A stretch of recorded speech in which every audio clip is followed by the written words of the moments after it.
Hello दोस्तों, नमस्कार। आपका अपने यूट्यूब चैनल इंडी कोचिंग में बहुत बहुत स्वागत है। आज हम लोग इस वीडियो में उत्तर प्रदेश विशेष श्रृंखला में पुरस्कार एवं सम्मान पर चर्चा करेंगे।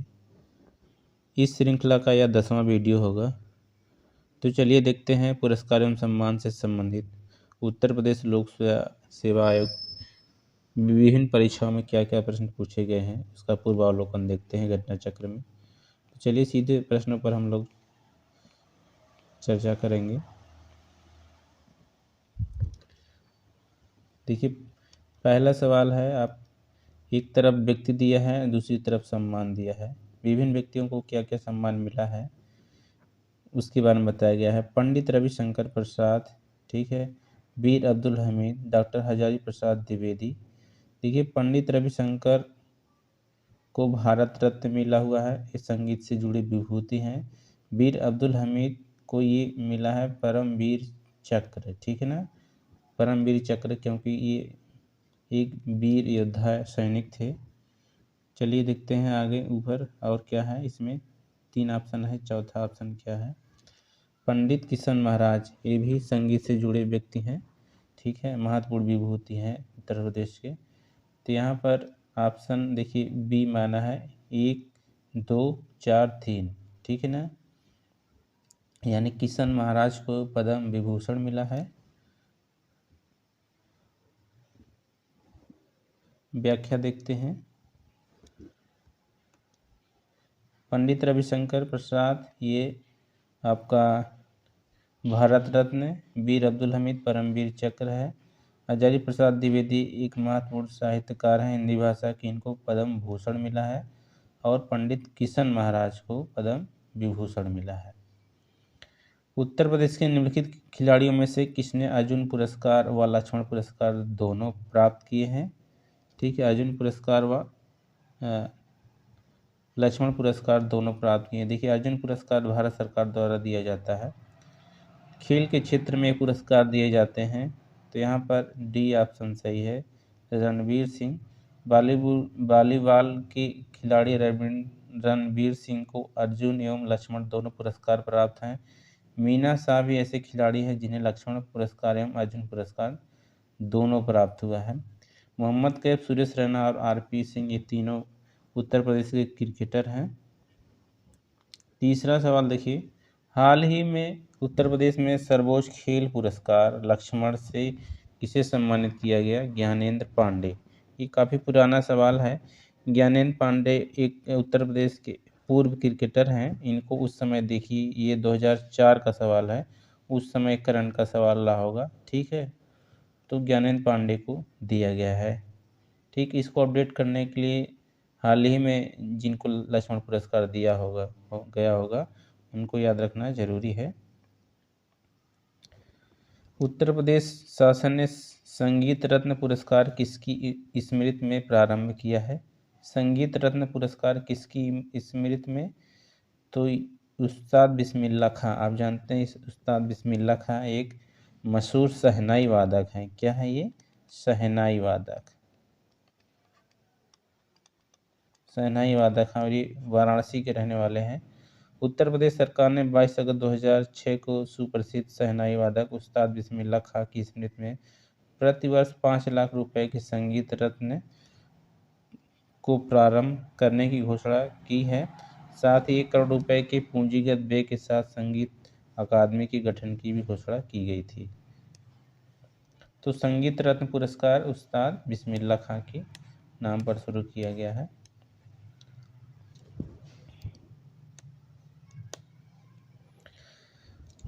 पांचवा देखिए सवाल,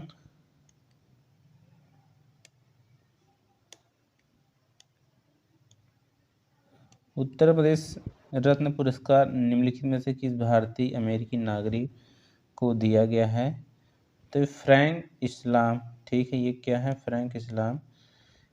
आगरा में जनवरी 2016 में हुए प्रवासी दिवस के अवसर पर 16 अनिवासी भारतीयों को उत्तर प्रदेश रत्न से सम्मानित किया गया। इन पुरस्कार प्राप्तकर्ताओं में भारतीय अमेरिकी नागरिक फ्रैंक इस्लाम भी शामिल थे।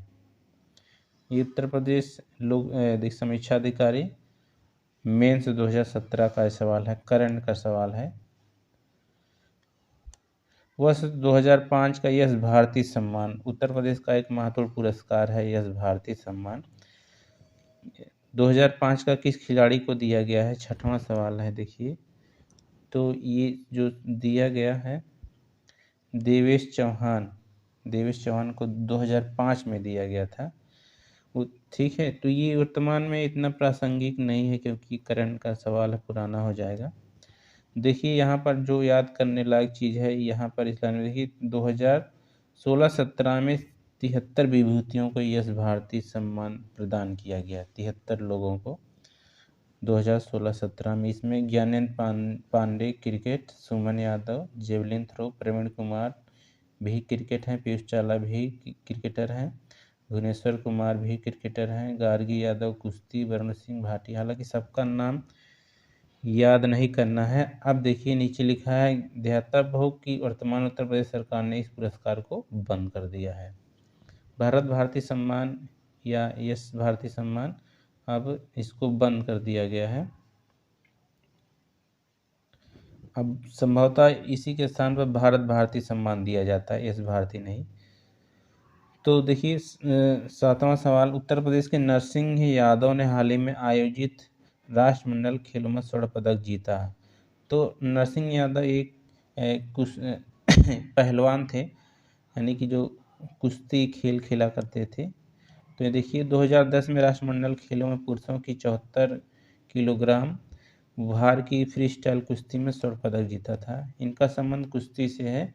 मार्च 2008 में काशीराम खेल रत्न पुरस्कार प्रदान किया गया। तो प्रवीण कुमार, ये प्रवीण कुमार कौन है, क्रिकेटर हैं, ठीक है ना। प्रवीण कुमार कौन है, ये देखिए ऑप्शन बी है, इसमें क्रिकेटर हैं, संभवतः उन्हीं को दिया गया है क्योंकि प्रवीण कुमार नाम से एक मशहूर क्रिकेटर थे। देखिए उत्तर प्रदेश के मेरठ निवासी क्रिकेटर प्रवीण कुमार को उत्तर प्रदेश सरकार द्वारा 2008 में काशीराम खेल रत्न पुरस्कार प्रदान किया गया था। इस पुरस्कार के तहत 10 लाख रुपए प्रदान किए गए थे।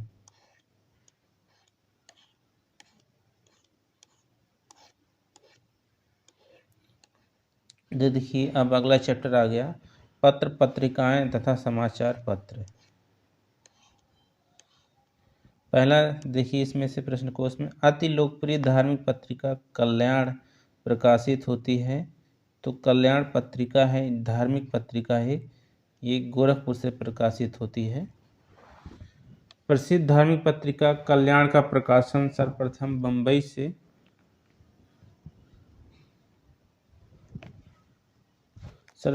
बम्बई से वर्ष 1926 में हुई। तत्पश्चात वर्ष 1927 में गीता प्रेस गोरखपुर द्वारा प्रारंभ किया गया था।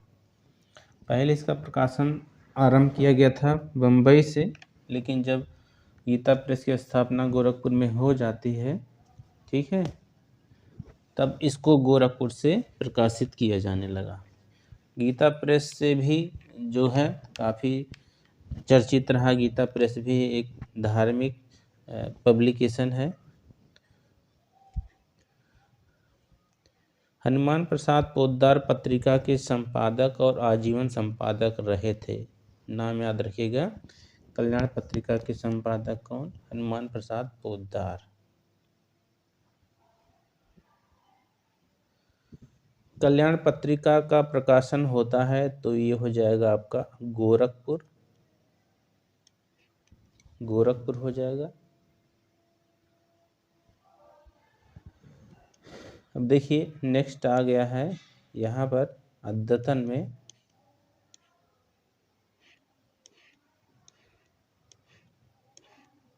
में देखिए क्या है, करंट में, यानी इसको अपडेट करके दिए हैं।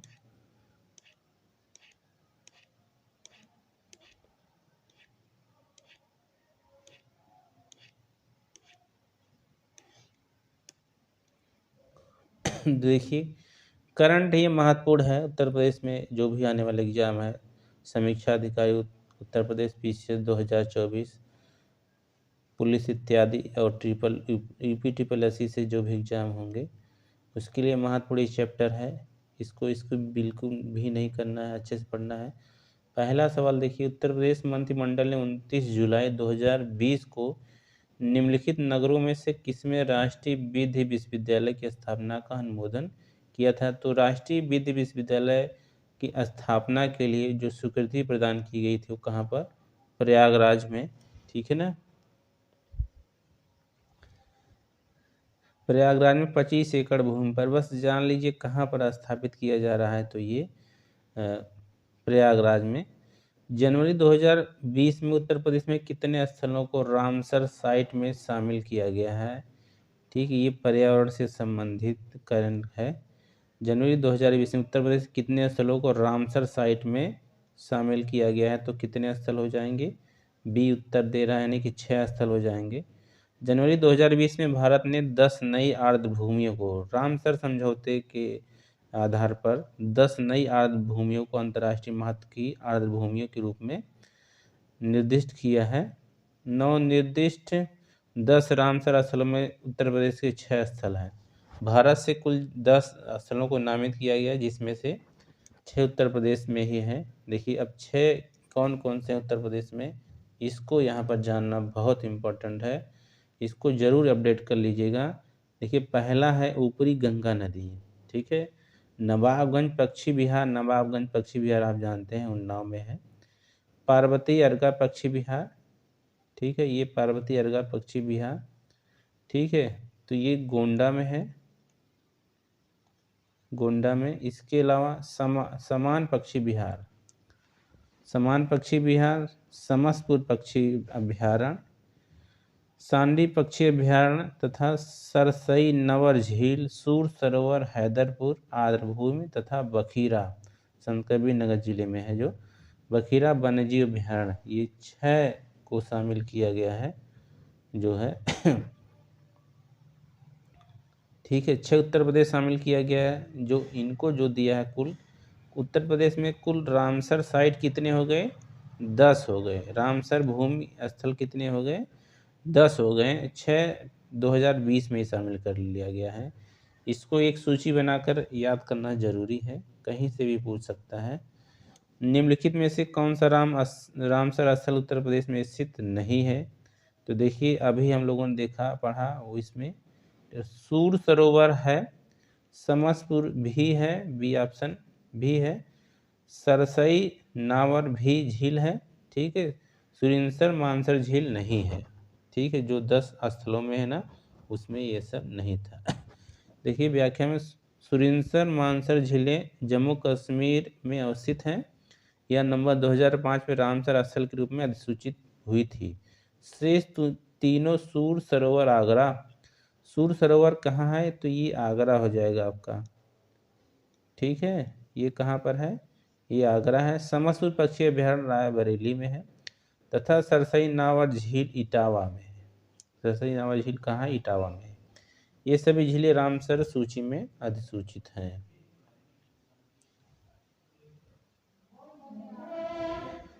चौथा सवाल, उत्तर प्रदेश में पर्यटन को बढ़ावा देने के लिए 2015 में प्रथम ट्रैवल मार्ट का आयोजन किया गया था। तो ये कहाँ किया गया था? लखनऊ में। प्रथम ट्रैवल मार्ट, ये इसलिए इम्पोर्टेंट है, कभी भी पूछा जा सकता है, हालांकि करंट का सवाल था, लेकिन ये कभी भी पूछा जा सकता है क्योंकि ये प्रथम था ना उत्तर प्रदेश का। ठीक है, तो उत्तर प्रदेश में पर्यटन को बढ़ावा देने के लिए 2015 में 20 से 24 फरवरी के मध्य उत्तर प्रदेश सरकार एवं भारतीय वाणिज्य एवं उद्योग महासंघ फिक्की, इसको फिक्की कहा जाता है, द्वारा प्रथम ट्रैवल मार्ट का आयोजन लखनऊ में संपन्न हुआ था। उल्लेखनीय है कि उत्तर प्रदेश ट्रैवल मार्ट 2016 का आयोजन 21 से 23 फरवरी 2016 के मध्य ताजनगरी अयोध्या में हुआ था। तो ये कहाँ पर हुआ था? सॉरी, अयोध्या नहीं, आगरा है, क्षमा करिएगा, आगरा में हुआ था। अगला देखिए, उत्तर प्रदेश के निम्नलिखित जिलों में से किसमें 112 वर्ष की बुजुर्ग महिला का नाम है नरोजी देवी को ग्राम प्रधान चुना गया। ठीक है, ये यूपीपीसीएस प्री 2016 का सवाल है। तो ये कहाँ की 112 वर्ष की बुजुर्ग महिला को ग्राम प्रधान चुना गया, यानी पंचायत के चुनाव में इनको ग्राम प्रधान चुना गया। तो ये देखिए कहाँ की है? तो ये आजमगढ़ की है।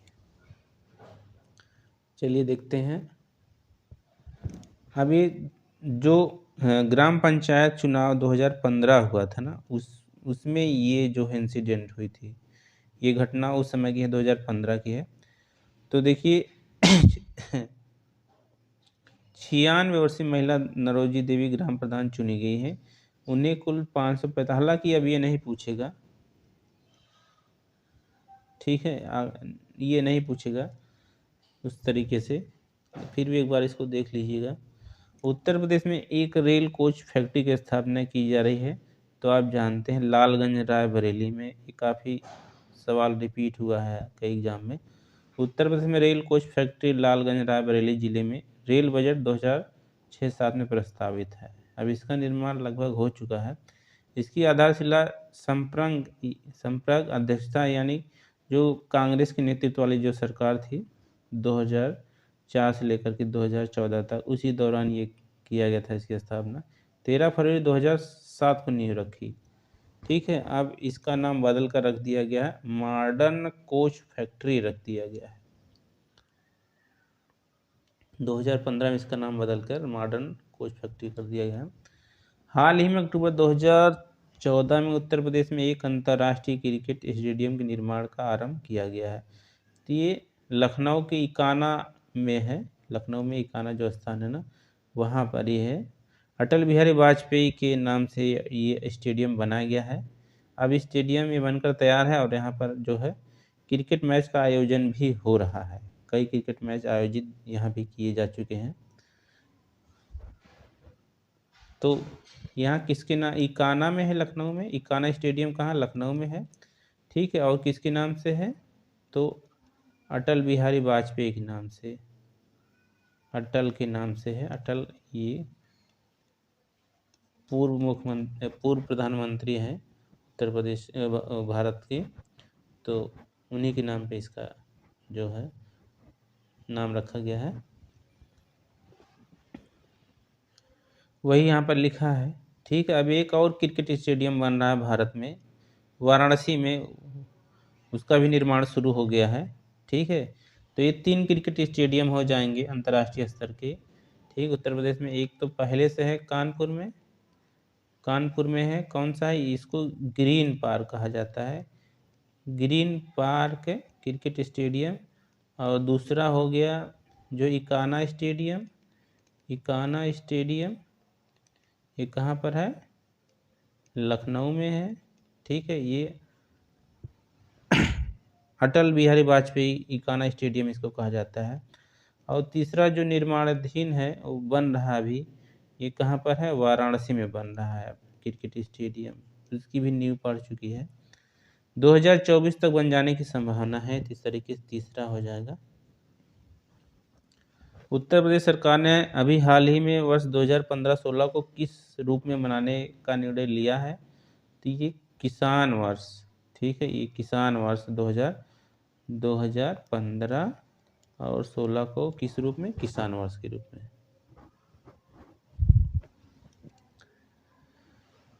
बस ये याद रखना है जो है 2015-16 किसान वर्ष। अविभाजित उत्तर प्रदेश के किस जनपद को आतंकवादियों का एक प्रजनन स्थल के अधिमान से कलंकित किया जाने लगा है। ऐसा माना जाता है कि वह जो है जनपद आतंकवादियों का क्या है, स्थल है, गढ़ है, ठीक है। तो देखिए यहाँ पर ऑप्शन में आजमगढ़, अलीगढ़, पिथौरागढ़, प्रतापगढ़ है। तो स्टार लगा, यानी कि कोई भी स्पष्ट उत्तर नहीं। कुछ एक घटनाओं में आजमगढ़ निवासियों की संलिप्तता के कारण आजमगढ़ जिले को आतंकवादियों का प्रजनन स्थल के रूप में कलंकित किया जाने लगा है।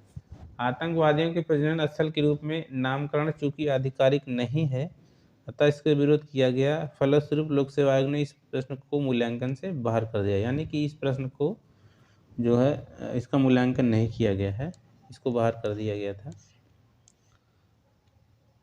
हाल के जापानी मस्तिष्क ज्वर की महामारी से उत्तर प्रदेश में सर्वाधिक प्रभावित जनपद था, तो ये आप जानते हैं ये गोरखपुर में है, ठीक है। गोरखपुर में सबसे ज़्यादा, इसको जापानी इंसेफ्लाइटिस भी कहा जाता है, जेई इसको कहा जाता है, जापानी इंसेफ्लाइटिस। ये क्या है, एक मस्तिष्क ज्वर है जापानी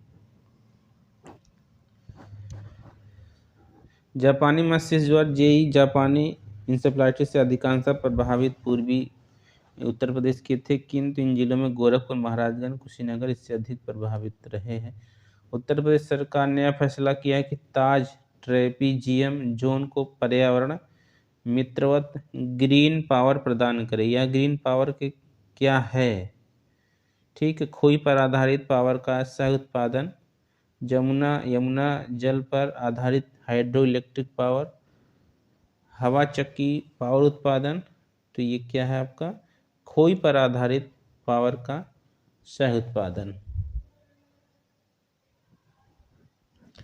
2005 में उत्तर प्रदेश सरकार ने यह निर्णय लिया कि ताज ट्रेपेजियम जोन को ग्रीन पावर प्रदान किया जाएगा। इस हेतु गैर पारंपरिक ऊर्जा विभाग और अमेरिकी सहायता के द्वारा खोई बैगेस पर आधारित पावर के सही उत्पादन के पायलट प्रोजेक्ट पर प्रस्ताव हुआ। खोई पर आधारित ऊर्जा उत्पादन एक बायोमास प्रौद्योगिकी है। एक गैर पारंपरिक ऊर्जा का स्रोत होगा खोई पर आधारित, क्योंकि क्या है, जब चीनी मिलों में गन्ने की पेराई होती है तो वहाँ जो गन्ने का अवशिष्ट निकलता है पेराई के बाद वही खोई होता है, तो उसी से एक बायो एनर्जी तैयार किया जाएगा। तो एक गैर पारंपरिक ऊर्जा स्रोत हो जाएगा। उत्तर प्रदेश जनहित गारंटी अधिनियम 2011 प्रावधान करता है लोगों की प्रतिदिन की आवश्यकताओं से संबंधित सेवाओं की उपलब्धि। उत्तर प्रदेश जनहित गारंटी अधिनियम 2011, ठीक। तो एक सहज तरीके से, एक समयबद्ध तरीके से 13 चिन्हित सेवाओं की ब्रेक इवन आर्थिक सिद्धांत पर। तो इसमें भी ऑप्शन सही है, यानी कि 1 2 3, 1 2 3 4 सही नहीं है। तो देखते हैं 1 2 3 में क्या है। यानी कि एक सहज तरीके से, एक सरल तरीके से, एक समयबद्ध तरीके से 13 चिन्हित सेवाओं से, ठीक है।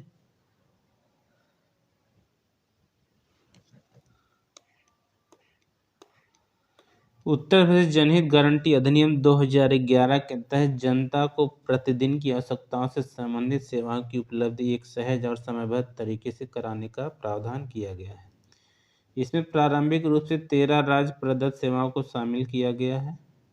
अतः कथन 1 2 3 सही, जबकि 4 सही नहीं है। उत्तर प्रदेश जनहित गारंटी अधिनियम 2011, इतना जान लीजिए कब का अधिनियम है, 2011 का। उत्तर प्रदेश सरकार द्वारा फरवरी 2013 में अधिसूचित पीड़ित मुआवजा योजना के अंतर्गत निम्नलिखित में से कौन सा या कौन से आच्छादित है? ठीक है, कौन सी योजना है? पीड़ित मुआवजा योजना, पीड़ित मुआवजा योजना, ठीक है। इसमें देखिए क्या क्या है, सी उत्तर मान रहा है, यानी कि 1 2 4 हमको देख लेना है सीधे, ठीक। 1 2 4 हत्या पीड़ित, यौन दुष्कर्म पीड़ित, तेजाब के हमले से पीड़ित, ठीक है। ये इसको पीड़ित मुआवजा योजना, यानी कि इस योजना के तहत आहत व्यक्ति को जो है मुआवजा दिया जाएगा, ठीक है। मुआवजे की जो रकम होगी ना अलग अलग होगी। देखिए इस मुआवजा योजना के अंतर्गत बलात्कार की पीड़िता को 2 लाख रुपए, तेजाब हमले की पीड़िता को 1.5 लाख, ठीक है। हत्या में 2 लाख, मानव तस्करी के मामले में 2 लाख रुपए मुआवजे के तौर पर दिए जाने का प्रावधान है। उत्तर प्रदेश पीड़ित क्षतिपूर्ति योजना 2014 उत्तर प्रदेश सरकार द्वारा सूचित की गई है। इसके तहत तेजाब हमले की पीड़िता की राशि बढ़ाकर 3 लाख रुपए, अब देखिए पहले 2 लाख दिया जाता था, अब कितना दिया जाता है? 3 लाख। पीड़ित क्षतिपूर्ति योजना, ठीक है। पहले पीड़ित मुआवजा योजना था, अब पीड़ित क्षतिपूर्ति योजना 2014 से चल रही है। स्टैचू ऑफ पीस भारत के किस राज्य में अवस्थित है? तो देखिए ऑप्शन में यहाँ दे रहा है स्टैचू ऑफ पीस, तो ये क्या हो जाएगा? बी ऑप्शन, यानी कि राजस्थान दे रहा है। चलिए देखते हैं व्याख्या में क्या है। स्टैचू ऑफ पीस शांति की प्रतिमा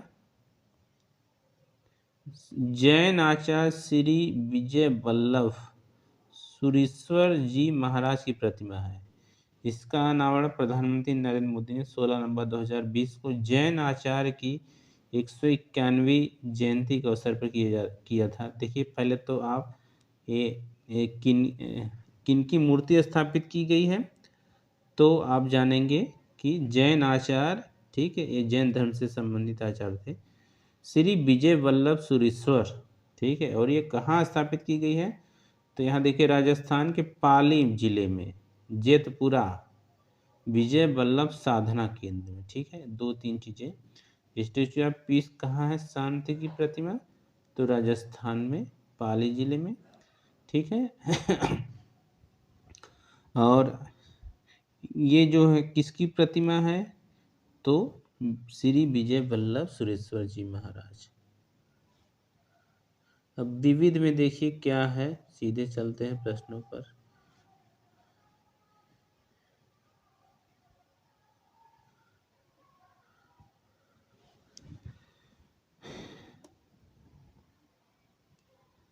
सूर्यकांत त्रिपाठी, ठीक है,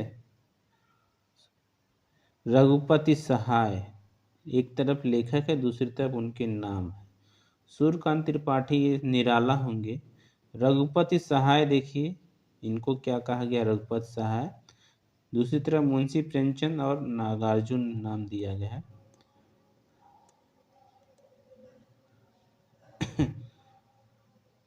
तो आप जानते हैं धनपत राय, धनपत राय किसको कहा गया है?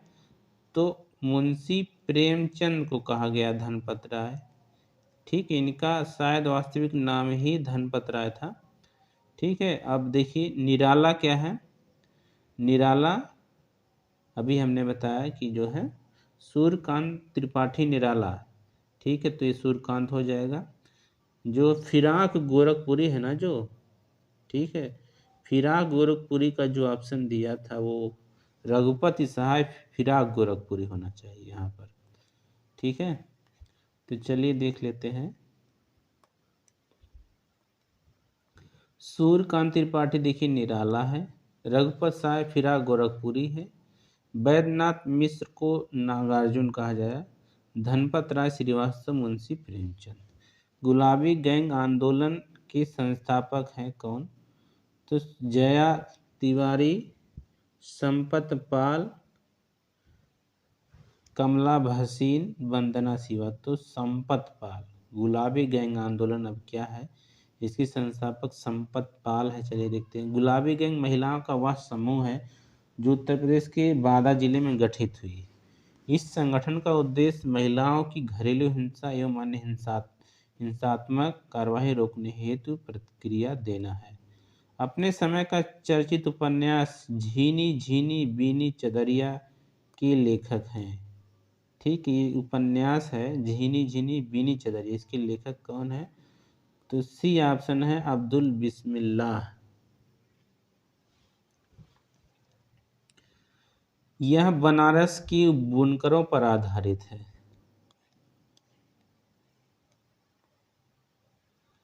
पश्चिमी उत्तर प्रदेश में निम्नलिखित में से कौन सा एक ऐसा समुदाय है जिसमें खाप पंचायत व्यवस्था एक परंपरागत सामाजिक संगठन के रूप में पाई जाती है?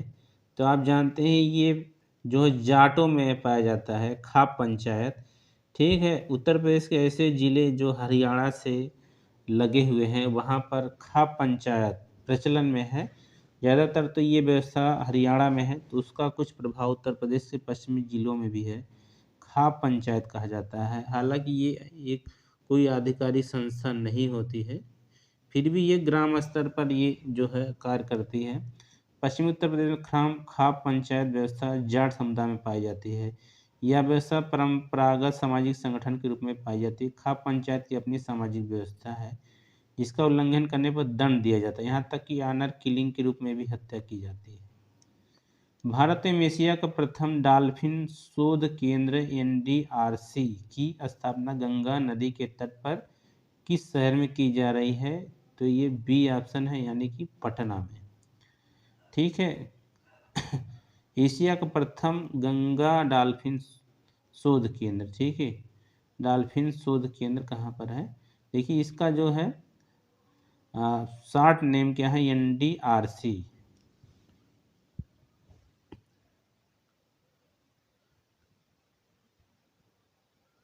नेशनल डॉल्फिन रिसर्च सेंटर, ये हो जाएगा।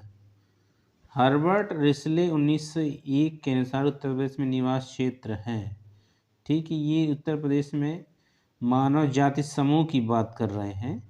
ठीक है, तो यहाँ यानी कि उत्तर प्रदेश में जो मानव प्रजाति का जो इतिहास है उसके बारे में इनका विचार है।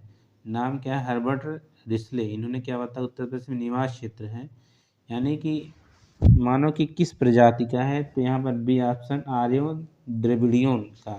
ठीक है, हर्बर्ट रिसले के अनुसार उत्तर प्रदेश आर्य द्रविड़ियन प्रजाति का निवास क्षेत्र है। आर्य द्रविड़ियन प्रजाति उत्तर प्रदेश के अतिरिक्त राजस्थान के कुछ क्षेत्रों तथा बिहार में निवास करती है। निम्नलिखित में से कौन उत्तर प्रदेश के चौथे राज्य वित्त आयोग का अध्यक्ष था? तो चौथे राज्य वित्त आयोग का अध्यक्ष कौन है? तो अतुल गुप्ता है।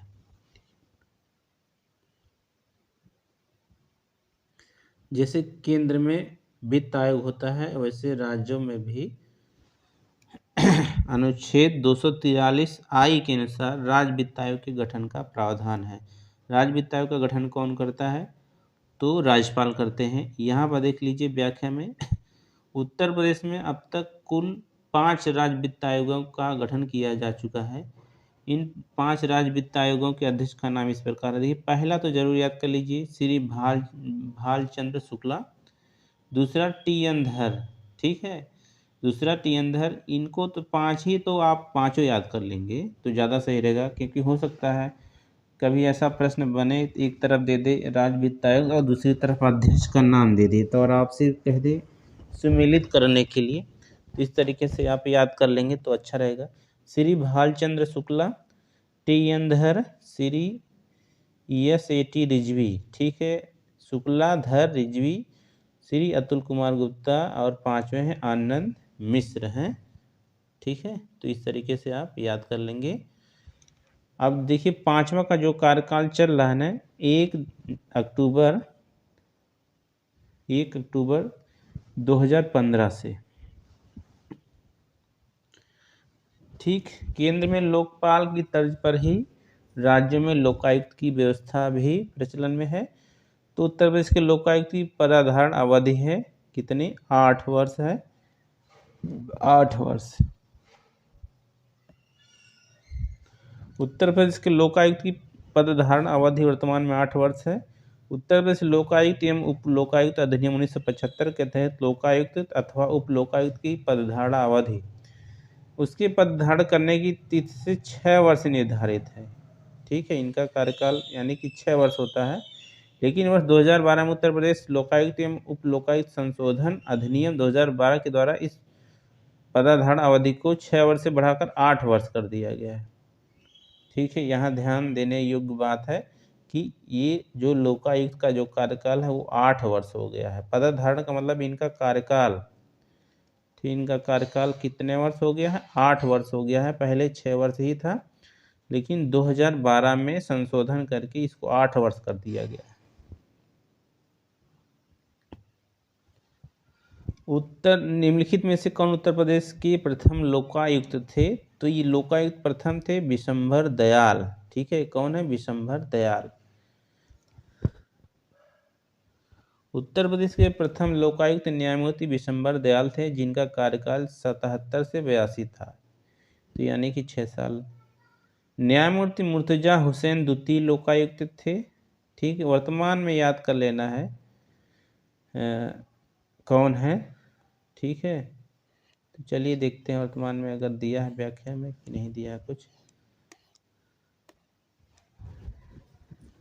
इससे पूर्व न्यायमूर्ति देखिए यहाँ पे, हाँ, संजय मिश्रा है वर्तमान में उत्तर प्रदेश के लोकायुक्त। यहाँ पर देख लीजिए संजय मिश्रा। ठीक है, इसको याद कर लीजिए नाम। वर्तमान न्यायमूर्ति संजय मिश्रा 31 जनवरी 2016 से उत्तर प्रदेश के 7वें लोकायुक्त हैं। कौन है 7वें लोकायुक्त? तो ये हैं कौन? संजय मिश्रा। ठीक, संभवतः इनका भी कार्यकाल समाप्त होने वाला ही होगा। ठीक है, इनका कार्यकाल 2024 में समाप्त होगा। अभी चलेगा लगभग इनका, तो 31 जनवरी से है, 31 जनवरी 2024 तक। देखिए अब इनका कार्यकाल समाप्त ही होने वाला होगा। उत्तर प्रदेश में प्रथम दुग्ध सहकारी समिति की स्थापना हुई थी। तो ये दुग्ध सहकारी समिति की स्थापना इलाहाबाद में सर्वप्रथम वर्ष 1967 में कटरा सहकारी दुग्ध समिति इलाहाबाद और प्रयागराज की स्थापना के साथ प्रदेश ही नहीं वरन देश की पहली दुग्ध सहकारिता समिति का प्रादुर्भाव हुआ। कब इसकी स्थापना हुई थी? तो 1907 में हुई थी। वर्ष 1937 में देश के प्रथम दुग्ध संघ लखनऊ दुग्ध उत्पादक सहकारी संघ लिमिटेड की स्थापना लखनऊ उत्तर प्रदेश में हुई थी। उत्तर प्रदेश के किस जिले में देश के प्रथम पुलिस संग्रहालय की स्थापना की गई? 11वां सवाल है, प्रथम पुलिस संग्रहालय की स्थापना तो ये कहाँ पर? गाजियाबाद में। देश का प्रथम पुलिस संग्रहालय कहाँ स्थापित किया गया? तो गाजियाबाद।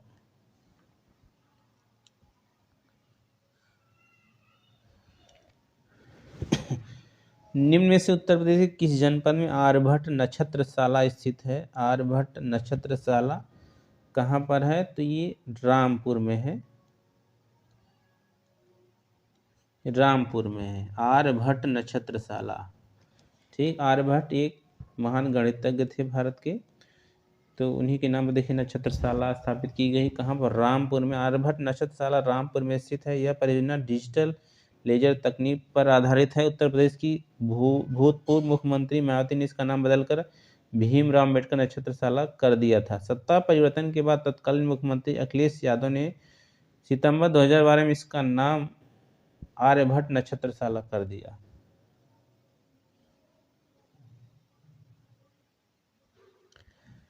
डॉक्टर भीमराव अम्बेडकर नामक नक्षत्रशाला स्थित है, वही सवाल पूछा है, तो रामपुर हो जाएगा। वर्तमान में इसका नाम बदलकर आर्यभट्ट नक्षत्रशाला कर दिया। उत्तर प्रदेश में जवाहर तारामंडल प्लेनेटेरियम अवस्थित है, तो ये आपका इलाहाबाद में है। ठीक है, इलाहाबाद में है।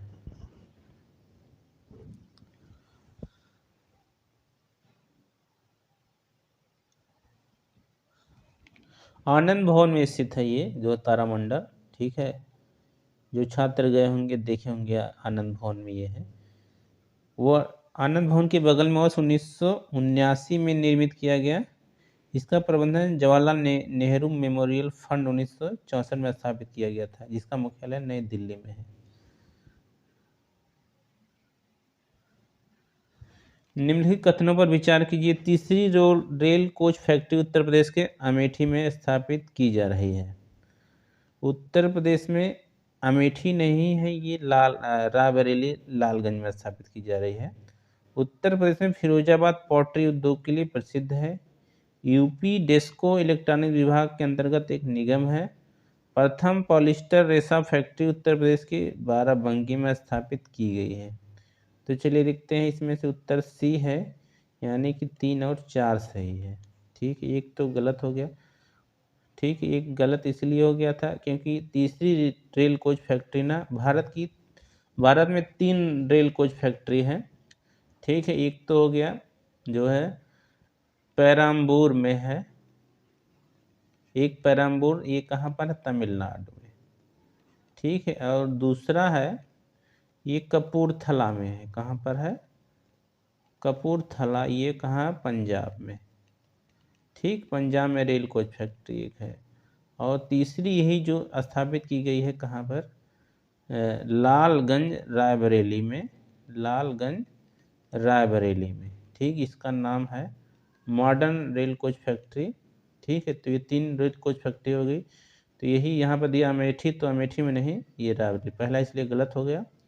उत्तर प्रदेश में फिरोजाबाद पॉटरी उद्योग के लिए नहीं, कांच उद्योग के लिए, इसलिए 2 गलत हो गया। ईपी डेस्को इलेक्ट्रॉनिक विभाग के अंतर्गत एक निगम है, ये सही मान रहा है।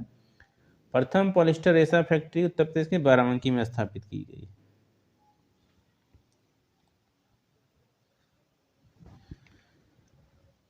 तीसरी rail coach factory Uttar Pradesh के रायबरेली में स्थापित की गई है, न कि अमेठी में। उत्तर प्रदेश में फिरोजाबाद कांच उद्योग के लिए प्रसिद्ध है।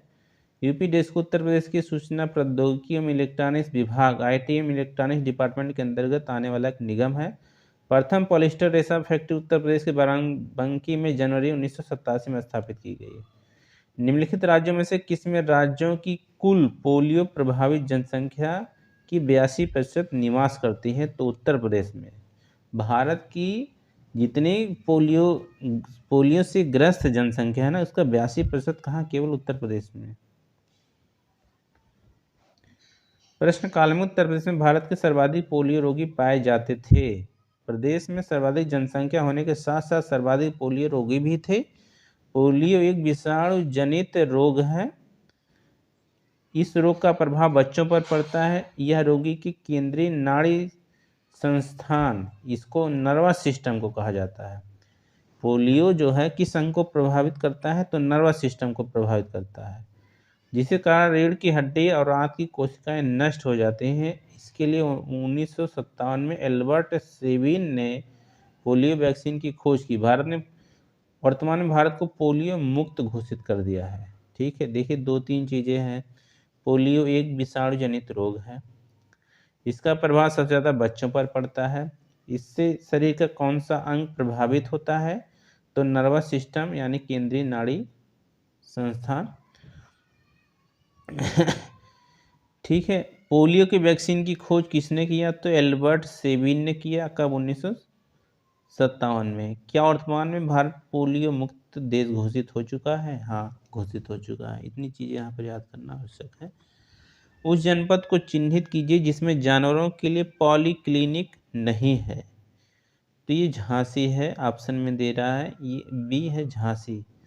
उत्तर प्रदेश में और विषय विशेषज्ञों द्वारा विशेष चिकित्सा सेवा उपलब्ध कराने हेतु 3 पशु चिकित्सा पॉलीक्लिनिक क्रमशः, ठीक है, कहाँ कहाँ पर? एक तो लखनऊ हो गया, इसमें देखिए मुजफ्फरनगर और गोरखपुर में क्रियाशील है, जिनके माध्यम से रेडियोलॉजिस्ट, सर्जन एवं गायनेकोलॉजिस्ट द्वारा जानवरों के लिए विशेष रोग निदान सेवाएं उपलब्ध कराई जा रही हैं। इसके अतिरिक्त इटावा जनपद के सैफई और बागपत जनपद के बड़ौत में पाली क्लिनिकों के भवन लगभग तैयार हो गए हैं। शीघ्र ही प्रत्येक मंडल स्तर पर ऐसे पॉली क्लिनिक स्थापित किए जाने का प्रस्ताव है। 2009 का सवाल है, काफ़ी पुराना है, करंट का। निम्न में से कौन अनुषंगी नगर है? ठीक है, अनुषंगी नगर है, यानी कि कभी कभी देखा जाता है कि 2 बड़े शहर एक साथ स्थित होते हैं। इसमें एक बड़ा शहर होता है, दूसरा छोटा शहर, तो उसी दूसरे शहर को अनुषंगी शहर कहा जाता है या नगर। ठीक, मुरादाबाद, हैदराबाद, गाजियाबाद। ठीक, गाजियाबाद जो है ना, वो किससे लगा हुआ? दिल्ली से। ठीक, दिल्ली और नोएडा से लगा हुआ, तो ये अनुषंगी शहर हो जाएगा आपका।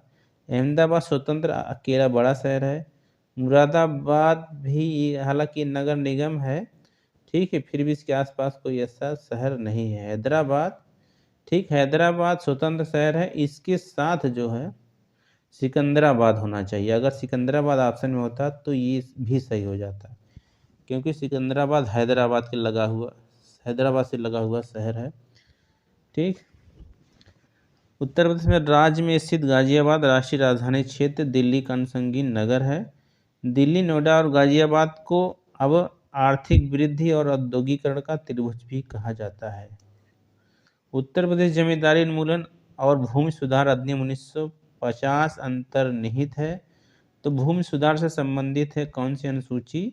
आप जानते हैं 9वीं अनुसूची भूमि सुधार से। और जमींदारी उन्मूलन भूमि सुधार कार्यक्रम के अंतर्गत ही आता है। ठीक है, भारत में संविधान में जो प्रथम संविधान संशोधन किया गया था, प्रथम संविधान संशोधन वो किससे संबंधित था?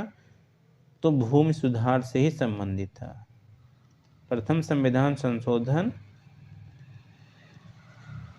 अधिनियम 1951, ठीक है, भूमि सुधार संबंधित था। और इसी के द्वारा जो संविधान में 9वीं अनुसूची जोड़ी गई कि कौन सी? 9वीं अनुसूची, क्योंकि मूल संविधान में कुल 8 ही अनुसूचियां थी। वर्तमान में अनुसूचियों की संख्या बढ़कर 12 हो गई है। वही बात यहाँ पे लिखा गया है। उत्तर प्रदेश की ऐतिहासिक, पुरातात्विक एवं कलात्मक निधि की देखरेख करने के लिए स्थापित संस्कृत विभाग के कार्यों में कौन सा कार्य सम्मिलित नहीं है? ठीक है, तो यहाँ पर देखिए संस्कृत का संरक्षण, उसका प्रदर्शन, उसका प्रकाशन, उसका अभिलेखीकरण, उसकी बिक्री यहाँ पर नहीं है। ठीक है।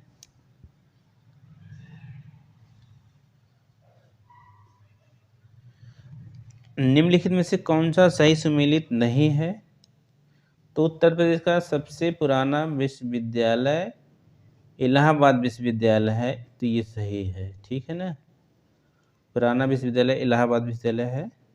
नौचंदी मेला, ठीक है, ये मेरठ में लगता है, सही है।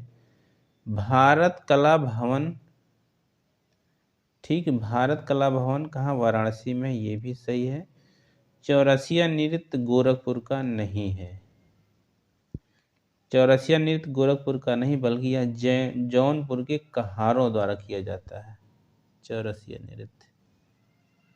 उत्तर प्रदेश का निम्नलिखित में से कौन सा क्षेत्र भारत के 22 क्रांति प्रदूषित क्षेत्रों में सम्मिलित है? तो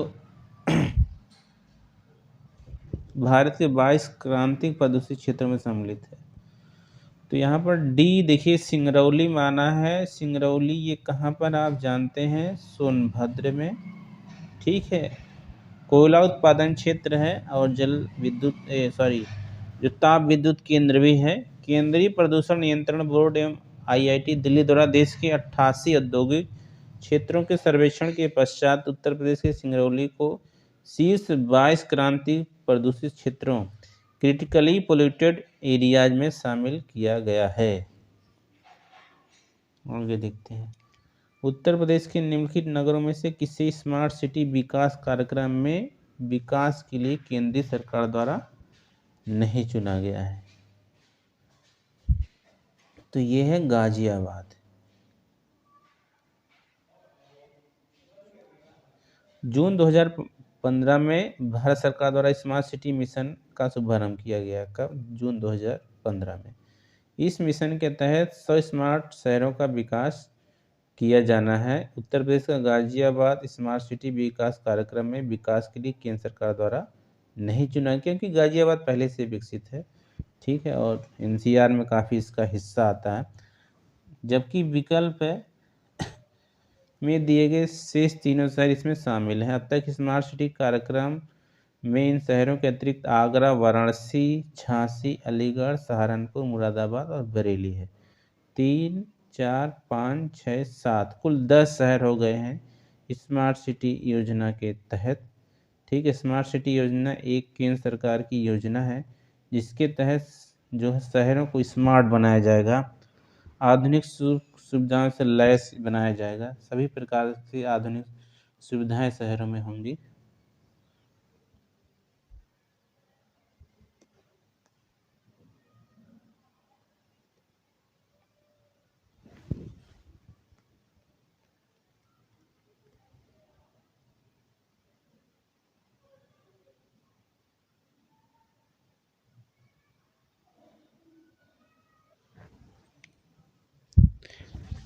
निम्नलिखित में से किस शहर को स्वच्छ सर्वेक्षण 2021 में उत्तर प्रदेश में कचरा मुक्त शहर श्रेणी में स्टार रेटिंग से सम्मानित किया गया है? तो ये शहर है कौन सा? अलीगढ़। 2021 समीक्षा अधिकारी मेंस का ये सवाल है। तो 2021 में कचरा मुक्त शहर श्रेणी में स्टार रेटिंग अलीगढ़ को मिला था। उत्तर प्रदेश का वह जनपद कौन सा है जहां अल्प समुदाय का सर्वाधिक केंद्रीकरण है? अल्प समुदाय, तो ये रामपुर हो जाएगा। ठीक है, यहाँ पर ठीक है मुस्लिमों की जनसंख्या प्रतिशत सबसे ज़्यादा है, रामपुर। उत्तर निम्नलिखित में से कौन सा एक वक्तव्य सही नहीं है? यमुना नदी इटावा से होकर बहती है। हाँ, यह सही है। ठीक है, इटावा से पहले दिल्ली, मथुरा, ठीक है, आगरा, इसके बाद इटावा, ये सब होते हुए ये जो है प्रयागराज में गंगा से मिल जाती है। डॉक्टर अंबेडकर विश्वविद्यालय लखनऊ में स्थित है, ये भी सही है। बाबा साहब भीमराव अम्बेडकर केंद्रीय विश्वविद्यालय लखनऊ में स्थित है। इसके अलावा डॉक्टर अंबेडकर विश्वविद्यालय आगरा में भी है। श्री टीवी राजेश्वर जुलाई 2004 में यूपी के राज्यपाल बने। अच्छा, एक चीज़, हाँ, यहाँ पर बी ऑप्शन मान रहा है, तो यहाँ पे इसका मतलब देखिए, डॉक्टर अंबेडकर विश्वविद्यालय आगरा में नहीं है, ठीक है, ये है कहाँ, ये सॉरी लखनऊ में नहीं है, ये आगरा में है, ठीक, आगरा में है। अगर यहाँ पर बाबा साहब भीमराव अम्बेडकर केंद्रीय विश्वविद्यालय दिया होता लखनऊ, तो ये सही हो जाता, ठीक है। केवल क्या दे दिया है, डॉक्टर अंबेडकर विश्वविद्यालय, तो ये कहाँ पर है, आगरा में है। ये राज्य विश्वविद्यालय है और इन्हीं के नाम से केंद्रीय विश्वविद्यालय भी है लखनऊ में, इसकी चर्चा हम कर रहे हैं। आईआईटी इलाहाबाद में होती है कि है इलाहाबाद में, ट्रिपल आईटी है इलाहाबाद में, ठीक, होती नहीं है, ठीक है। टीवी राजेश्वर 2004 में यूपी के राज्यपाल बने, ये भी सही है। 2003 का ये सवाल है मेंस पीसीएस का।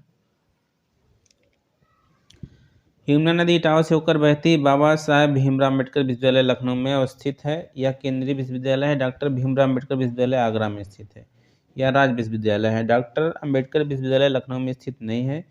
श्री टीवी राजेश्वर राव 8 जुलाई से 27 2009 तक राज्यपाल रहे। भारतीय सूचना प्रौद्योगिकी संस्थान ट्रिपल आईटीज सूचना प्रौद्योगिकी उच्च शिक्षा के लिए गठित की गई संस्थान इलाहाबाद में स्थित है। अब देखिए उत्तराखंड यहाँ से दिए दिया है।